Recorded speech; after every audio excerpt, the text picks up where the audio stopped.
বিয়ে করেছি ১ সপ্তাহ হলো। একটানা ১৭টা বছর আমি বিদেশে ছিলাম। ভোর থেকে রাত অবধি খাটেছি এই পরিবারের সুখের জন্য।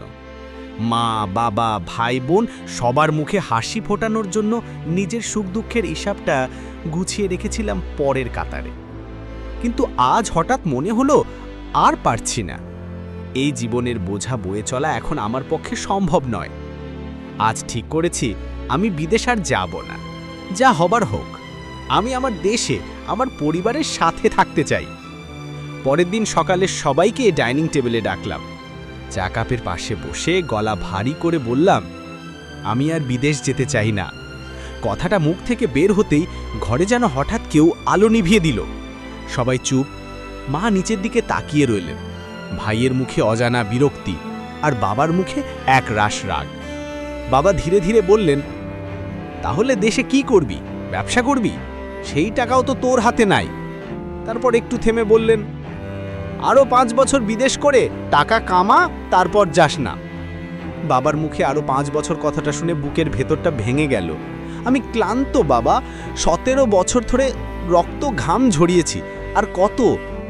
আমার ভেতরটা চিৎকার করে উঠল, কিন্তু মুখে শুধু বললাম, বাবা আমাকে আর যেতে বলো না, আমি যেতে চাই না।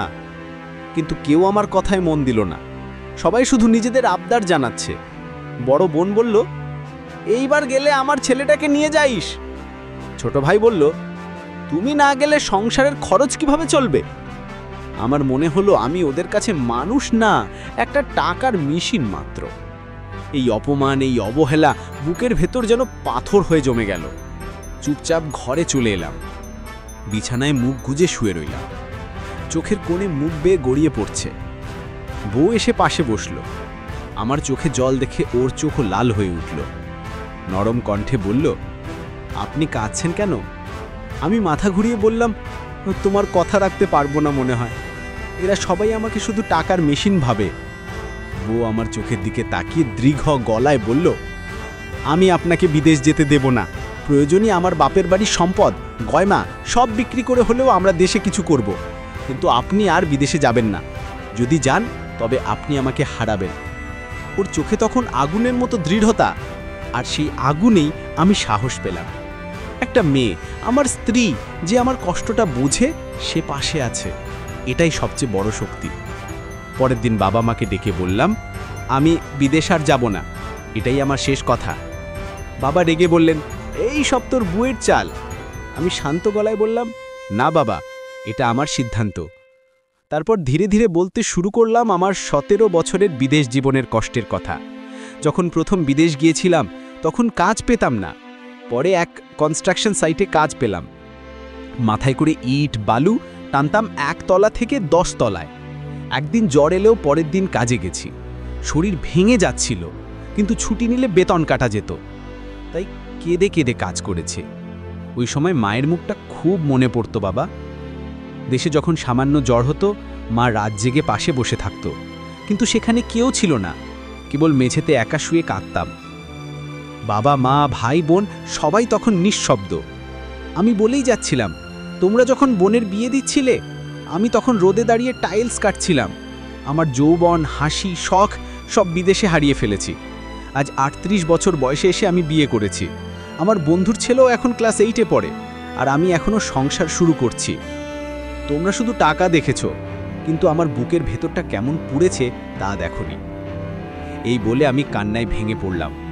ঘরে শুধু নীরবতা, কেউ কিচ্ছু বলল না। আমি চুপচাপ রুমে চলে এলাম। বউ এসে আমার পাশে বসে আমাকে জড়িয়ে ধরল। দুজনের চোখে তখন একসাথে জল। পরের দিন সকালে বাবা আমাকে ডেকে বললেন, এই দিকটায় আয়।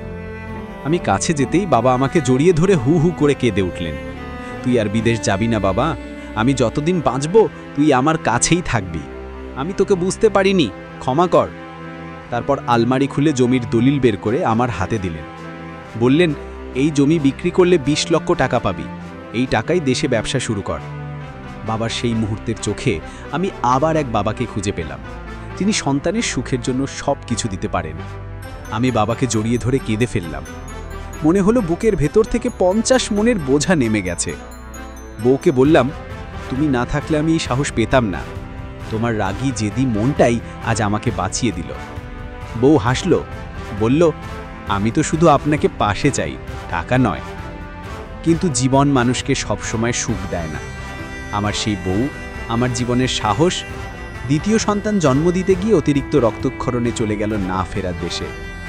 আজ ৮ বছর কেটে গেছে। আমি আর দ্বিতীয় বিয়ে করিনি। আমার ইনকাম নেই বলে ভাই বোন আত্মীয় স্বজন কেউ এখন আর আমার খোঁজ নেয় না। তবে তাদের প্রতি আমার কোনো আক্ষেপ নেই। আমি আমার বাকি জীবনটা আমার সন্তানদের বুকে জড়িয়ে কাটিয়ে দিতে চাই।